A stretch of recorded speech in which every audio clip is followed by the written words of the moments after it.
So after a bunch of mushy-cushy family-loving crap, I miss fishing. our heroes managed to run into the raptors again. And boy are they pissed off. They want the eggs. Otherwise we'd be dead already. How do you know that? He sure knows a lot of what these raptors are thinking about.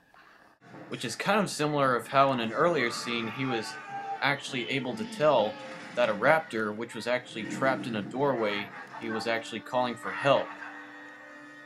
My God. He's calling for help. What the hell are you, Grant? The dinosaur whisperer?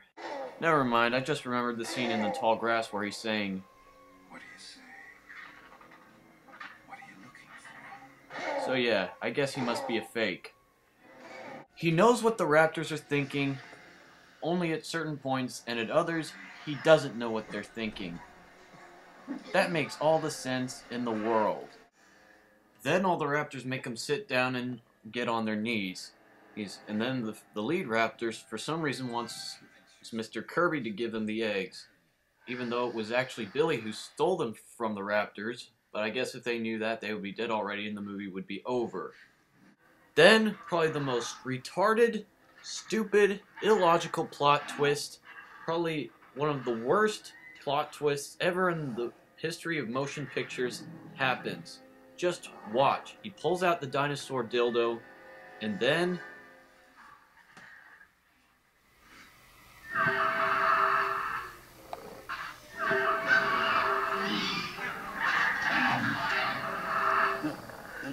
Call for help.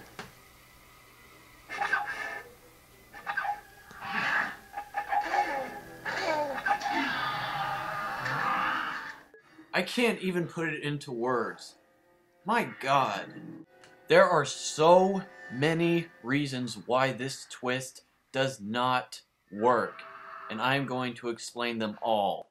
First reason, if this resonating chamber was a real-life bone, then wouldn't that mean it would have to be a raptor actually using it in his own head? Grant blows into the bone and somehow it magically works at confusing the raptors and driving them crazy. If these raptors are supposed to be smarter than dolphins, whales, and primates, then how the hell do they fall for this? Second reason, this is the most important one of all. One thing you need to learn about Jurassic Park's dinosaurs is that they are genetically engineered. If you go back and watch the first movie, you will see that the genetic DNA code they get from the fossils in trace sap is incomplete, so they have to fill in the empty gaps with the DNA of other animals. That's how the raptors in the first movie were able to lay eggs, despite the fact that all the dinos are females. Those raptors possess the genes of a frog that could reproduce asexually. That's also why they were so big. That's how it was in the books, too. The T-Rex could swim across a big lake of water because it possessed the genes of a crocodile.